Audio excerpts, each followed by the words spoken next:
तो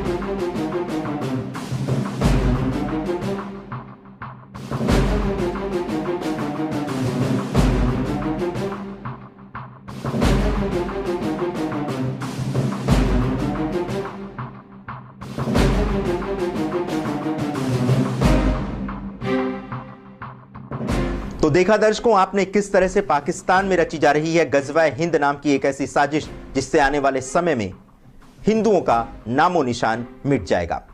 ऐसा नहीं है कि यह साजिश सिर्फ पाकिस्तान में रची जा रही है, बल्कि भारत के भी कुछ शहरों में इस साजिश पर काम शुरू हो चुका है।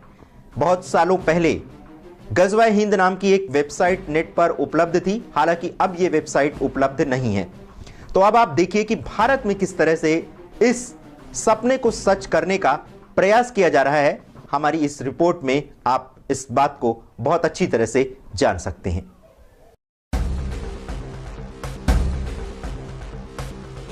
गजवा-ए हिंद की मीडिया सेंटर की वेबसाइट के इस होम पेज को जरा ध्यान से देखिए। इस पेज के बाईं ओर के बॉक्स में लिखा है, मेरी उम्मत के दो गिरोह हैं जिनको अल्लाह ने जहन्नुम से आजाद किया है। एक वो जो हिंदुस्तान के खिलाफ जिहाद में शामिल होगी और दूसरी वो जो ईसा के साथ मिलकर दज्जाल यानी शैतान के खिलाफ जिहाद करेगी। जबकि दाईं ओर के बॉक्स में लिखा है, ए ईमान वालों, तुम्हें क्या हो गया, अल्लाह के रास्ते में कताल क्यों नहीं करते। तो देखा आपने कि किस तरह से गजवा-ए हिंद के नाम पर भारत में भी ये वेबसाइट धड़ल्ले से चलाई जा रही है और मीडिया आंखें बंद कर बस जुगाली कर रहा है। गजवा-ए उर्दू नाम की इस वेबसाइट का संबंध है अमवातुल इस्लाम, कुरान और सुन्नत इंडिया, कुरान और सुन्नत पाकिस्तान, इत्तिबा कुरान और सुन्नत, गजवा-ए हिंद अंग्रेजी site, Al Huda international Islamic, Al Huda Islamic forum और उर्दू इस्लामिक फोरम हिदाया से जुड़ा है। मुंबई का इस्लामिक रिसर्च फाउंडेशन इसका प्रमुख केंद्र है। जमात-उद-दावा उर्दू पाकिस्तान, जमात-उद-दावा अंग्रेजी अरबी पाकिस्तान, जमाते इस्लामी, तंजीम इस्लामी, जमीयत अहले हदीस इसके राजनीतिक सलाहकार हैं। कश्मीर में कश्मीर मीडिया सर्विस और वादी की आवाज़ इसके केंद्र हैं। पाकिस्तान सरकार के अलावा अल अक्साम फिलिस्तीन फोरम, टेररिस्ट मीडिया जैसे मुहाजिद्दीन, रेडियो इस्लाम, इस्लामी फ्यूचर फोरम और गजवा-ए हिंद इस्लामी फोरम इसके सहयोगी जिहादी संगठन हैं जिनका आपसी संपर्क वेबसाइट से है। गजवा संचालकों ने बाकायदा फतवा जारी करके भारतीय मुस्लिमों से स्वतंत्रता और गणतंत्र दिवस जैसे समारोहों में शामिल होने और उसे मनाने से मना किया है। इसके पीछे तर्क ये है कि सारी दुनिया के मुस्लिम अभी स्वतंत्र नहीं हैं, इसलिए वो किसी भी तरह का जश्न नहीं मना सकते। मुस्लिमों को हिंदुओं के त्योहार जैसे होली, दीपावली मनाने से भी मना किया गया है। कुछ इस्लामिक धर्मगुरुओं के दावे के मुताबिक पैगंबर इस्लाम ने 21वीं शताब्दी में भारत के इस्लामिक राष्ट्र बनने और वहां शरिया कानून चलने की भविष्यवाणी की थी। धीरे धीरे मुस्लिम नेता दलितों से गठजोड़ करके एक संयुक्त मोर्चा बनाने के प्रयास में लगे हैं। दलितों को इस बात का भरोसा दिया जा रहा है कि मुस्लिमों के साथ मिलकर चलने से उन्हें बहुसंख्यकों से डरना नहीं होगा। देश भर की 5 लाख मस्जिदों के इमामों की मदद से दलितों और सभी अल्पसंख्यकों को एकजुट करने की शानदार कोशिश जारी है। इस सिलसिले में विदेशी मदद भी ली जा रही है, लेकिन विदेशी ताकतों के इशारे पर दलित मुस्लिम गठबंधन कोई नया नहीं है। इसकी शुरुआत 1960 में मुंबई के तस्कर हाजी मस्तान कर चुका है, जिसे फिल्म स्टार यूसुफ खान यानी दिलीप कुमार का खुला समर्थन मिला था। तेलंगाना का मुस्लिम संगठन ऑल इंडिया मजलिस इत्तेहादुल मुसलमीन ने भी दलितों के लिए दरवाजे खोल दिए हैं। दलित समुदाय में अपने पैर पसारने के लिए मजलिस ने हैदराबाद महानगर पालिका का महापौर एक दलित को बनाया है। सुन्नी संप्रदाय के विदेशी आकाओं ने यह महसूस किया है कि जब तक भारत के 80% सुन्नी मुसलमान एकजुट नहीं होंगे, तब तक भारत में इस्लाम का वर्चस्व स्थापित नहीं किया जा सकता। वैसे तो इस्लाम धर्म अपने आप को शांति का धर्म कहता है, ईमान का धर्म कहता है, लेकिन अगर ये शांति का धर्म है, ये ईमान का धर्म है, तो जिहाद के नाम पर बेगुनाहों का कत्ल करने की बात क्यों कही जाती है? ये बात हमारी समझ से परे है। जहां तक जिहाद की बात है, जिहाद अपने अंदर की बुराइयों को खत्म करने का एक इस्लामिक तरीका है, लेकिन कुछ मौलवी, कुछ मुस्लिम नेता अपने राजनीतिक मकसद को पूरा करने के लिए जिहाद का सहारा ले रहे हैं और इस तरह से वो पूरी दुनिया के जो इंसान है उस पर एक खतरा बन करके मंडरा रहे हैं। सवाल यह है कि जिस तरह से सनातन धर्म में एको हम द्वितीयो नास्ति, यानी ब्रह्म एक है, ईश्वर एक है, कोई दूसरा नहीं है। यही बात कही गई है सनातन धर्म में भी और इस्लाम धर्म में भी कहा गया है कि अल्लाह एक है। जब दोनों धर्मों में एक ही बात कही गई है तो फिर जिहाद के नाम पर पूरी दुनिया के हिंदुओं को समाप्त करने की साजिश क्यों रची जा रही है, आप भी ये बात जान करके हैरान हो जाएंगे। इसीलिए अब हम आपको बताने जा रहे हैं कि जिहाद शब्द का अर्थ क्या है और कैसे कैसे मौलवियों ने उसकी गलत व्याख्या करके अपने राजनीतिक मकसद को पूरा करने का एक ऐसा काम किया है जिससे आने वाले समय में पूरी दुनिया की इंसानियत खतरे में पड़ती नजर आ रही है। तो देखिए जिहाद क्या है और उसके बाद हम आपको बताएंगे कि गज़वाए हिंद में जिहाद का इस्तेमाल किस तरह से किया जाएगा। इस्लाम का दर्शन शास्त्र अगर कुरान है तो व्यवहारिक ज्ञान हदीसों से मिलता है। मदरसे इस्लाम का प्रशिक्षण केंद्र हैं, जबकि गैर मुस्लिम राज्य इस्लाम की युद्ध भूमि है। इस्लाम का अंतिम उद्देश्य जिहाद द्वारा पूरे विश्व का इस्लामीकरण करना है। लेकिन क्या जिहाद वास्तव में इस्लाम का केंद्र है या फिर कट्टर इस्लामिक मौलवियों ने अपने निजी स्वार्थ के लिए जिहाद का इस्तेमाल किया? एक दूसरा सवाल ये भी है कि अगर हर मुस्लिम का फर्ज जिहाद करना है तो फिर इसे इस्लाम के प्रमुख 5 स्तंभों यानी एक परमेश्वर, एक अल्लाह, माज, रोजा, हज और ज़कात में शामिल क्यों नहीं किया गया? तो वजूद पाकिस्तान की सबसे बड़ी बुनियाद ग़ज़वाए हिंद है, जिसके लिए आपको तैयारी करनी है। ये जिहाद का दौर शुरू हो चुका है। जिहाद को दुनिया नहीं जानती, जिहाद को लोग नहीं समझते।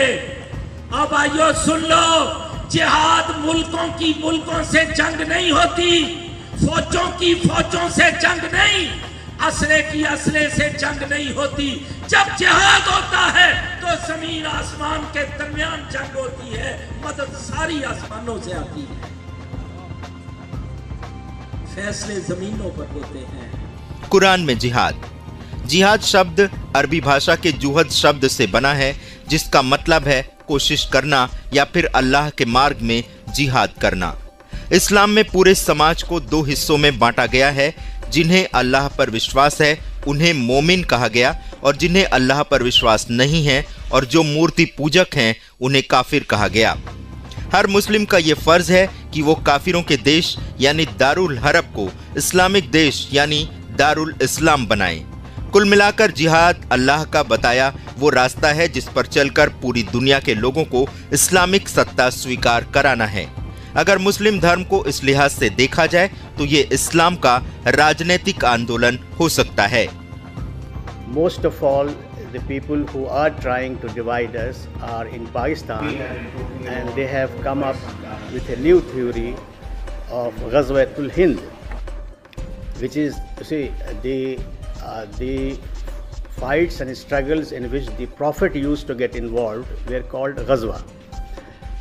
Today there is no Prophet and there cannot be a Ghazwatul Hind, but the propaganda, large propaganda in Pakistan is that Pakistan has been created to engage in a Ghazwa with India, and in which the Prophet will be participating in absentia. हदीसों में जिहाद, सिर्फ कुरान मजीद में ही जिहाद की बात नहीं कही गई है, बल्कि हदीसों में भी जिहाद करने का जिक्र आता है। कुरान में तो अल्लाह के वचन हैं, लेकिन हदीस में पैगंबर मोहम्मद साहब की उन बातों को शामिल किया गया है जो उन्होंने अपने जीवन काल में अपने साथियों से कही थीं। इन्हीं बातों का संकलन हदीस है। इस्लाम के सुन्नी संप्रदाय में इमाम बुखारी, मुस्लिम, माजा, दाऊद, नासाई और तिर्मिजी, इन 6 हदीसों को कुरान में प्रमाणिक माना गया है। इन हदीसों में जिहाद करने का कई बार जिक्र आया है, जो इस तरह है: अल्लाह के नाम पर और अल्लाह के मार्ग में युद्ध करो, जो इस्लाम में विश्वास ना रखते हों उनके विरुद्ध युद्ध करो, पवित्र युद्ध करो। मोमिन पहले गैर मुस्लिमों को इस्लाम अपनाने के लिए कहें, लेकिन जो लोग इस्लाम धर्म ना माने उनसे जजिया टैक्स वसूला जाए, और अगर वो टैक्स देने से इनकार करें तो उनसे हथियारों से युद्ध करो। जिहाद में जीते गए धन और महिलाओं पर विजेता मुस्लिमों का अधिकार होगा, और अगर जिहाद में मुस्लिम शहीद होता है तो उसे कयामत के बाद जन्नत मिलेगी। इस जन्नत में उस शहीद पुरुष को 100 पुरुषों के बराबर काम शक्ति दी जाएगी और उसका विवाह 72 हूरों से कराया जाएगा। 2 जमातें ऐसी होंगी जो बिला हिसाब जन्नत में दाखिल हों। नबी अलैहिस्सलाम ने सहाबा कबार में 10 आदमियों को बशारत दी जन्नत में दाखिले की, जिन्हें अशरा मुबशरा कहते हैं। फिर उसके बाद उन अहबाब को जो ग़ज़वतुल बदर में हाजिर थे बशारत दी कि बिला हिसाब जन्नत दाखिल होंगे। और फरमाया आखिरी जमाने में 2 जमातें होंगी, एक वो जो ग़ज़वतुल हिंद में हिस्सा लेगी, कि ग़ज़वतुल हिंद होगा, जिहाद होगा, मुसलमान शहीद होंगे, काफिरों के गले कटेंगे और एक सिरे से दूसरे सिरे तक इस्लाम नाफिज होगा। ऐ अल्लाह हमें उन मुजाहिदों में शरीक होने की सआदत नसीब फरमा। इसके अलावा जो मुस्लिम जिहाद करने वालों की धन संपत्ति या दूसरी चीजों से मदद करेंगे उन्हें भी जन्नत मिलेगी।